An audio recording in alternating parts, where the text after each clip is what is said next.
Occupons alors d'affichage des éléments, des enregistrements.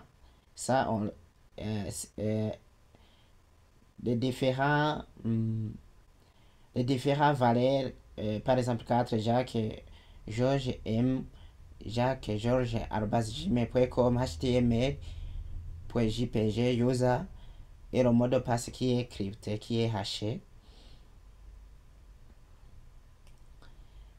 Ça, cette ligne, on appelle ça un enregistrement. Donc, nous allons nous occuper alors du fait que l'utilisateur peut, l'utilisateur qui est connecté peut afficher tous les utilisateurs ici. C'est ce qu'on doit faire ici. À l'intérieur de body. Qu'est-ce que je mets à l'intérieur de body? Puisque j'ai une seule ligne, j'ai une seule ligne, ça c'est une ligne, mais cette ligne contient les différentes séries, contient les différentes séries. Je dois aussi ici inclure une seule ligne. Pour inclure une ligne, je mets TR. À l'intérieur de TR, qu'est-ce que je dois mettre? Je mets TD qui signifie Table Data. Donc, c'est une série de tableaux en français. Je récupère l'identifiant. Pour récupérer l'identifiant, qu'est-ce que je dois mettre?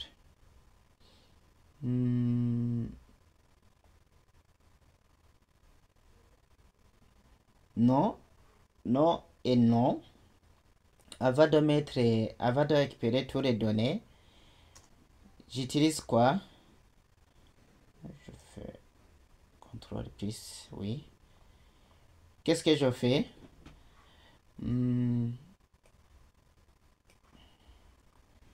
Il fallait que je mets des codes PHP pour la boucle. Excusez, je mets PHP.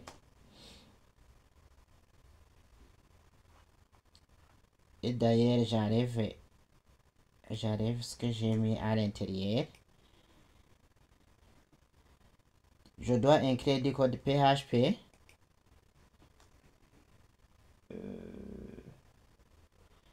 Et dans le code du PHP, qu'est-ce que je dois mettre?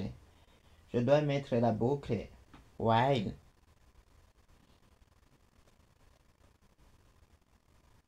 While je déclare une variable que je prends au hasard. Je l'appelle quoi? Je l'appelle cette variable.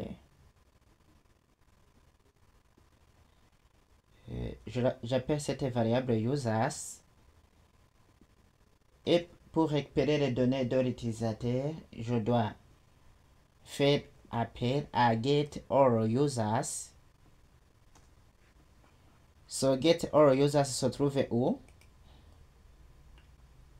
C'est cette variable qui se trouve ici, getAllUsers, qui me permet d'afficher tous les utilisateurs.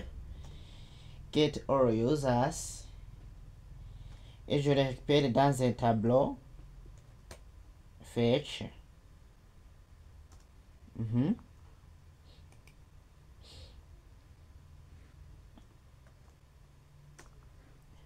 Ici à l'intérieur, c'est ici à l'intérieur que je dois inclure du code HTML. Donc pour inclure du code HTML, qu'est-ce que on a appris? On a appris tout d'abord, il faut fermer et réouvrir PHP et réouvrir le PHP.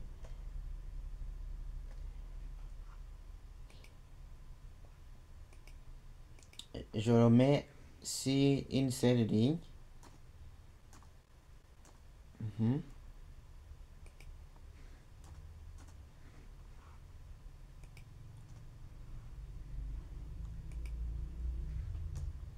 ici, je dois mettre alors du code HTML. Le code HTML que je vais afficher, c'est TR.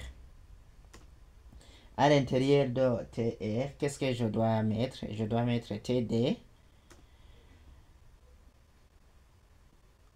À l'intérieur de TD, j'ouvre le PHP.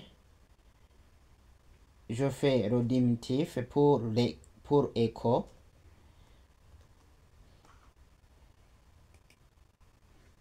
Echo. Qu'est-ce que je récupère? Je récupère la variable users. Et je récupère quoi? Je vais récupérer l'identifiant. Alors que l'identifiant dans la base de données, on l'a nommé user identification. Donc je mets user identification.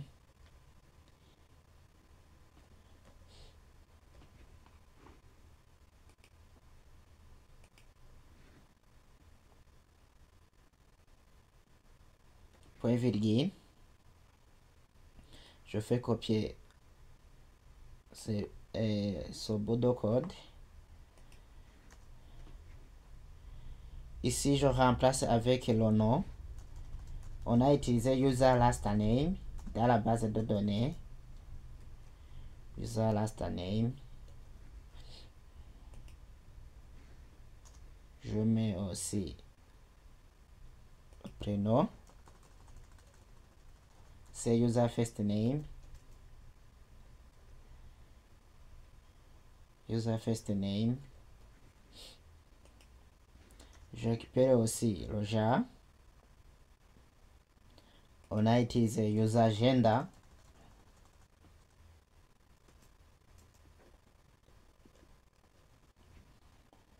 Je récupère email aussi de l'utilisateur. On a utilisé user email.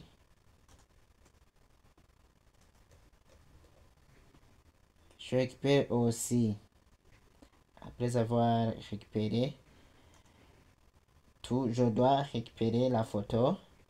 Mais ici, la photo, si j'utilise ce système, ne va pas s'afficher.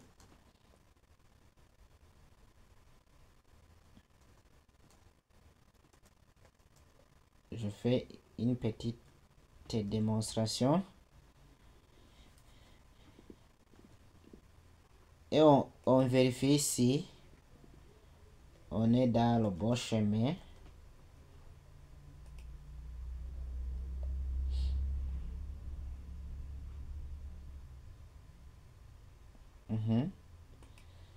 Si j'essaie d'actualiser notre page, voilà, on a récupéré les données. Il en reste d'améliorer notre tableau. Et on remarque qu'il s'affiche seulement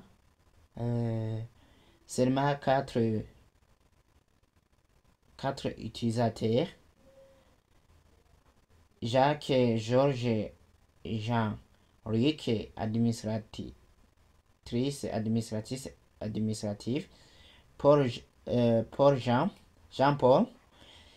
Et si j'essaie d'analyser les utilisateurs qui ont les rôles, les user role, c'est quel utilisateur? C'est user. C'est cet utilisateur qui s'appelle Jean-Paul. L'autre s'appelle administratrice, oui.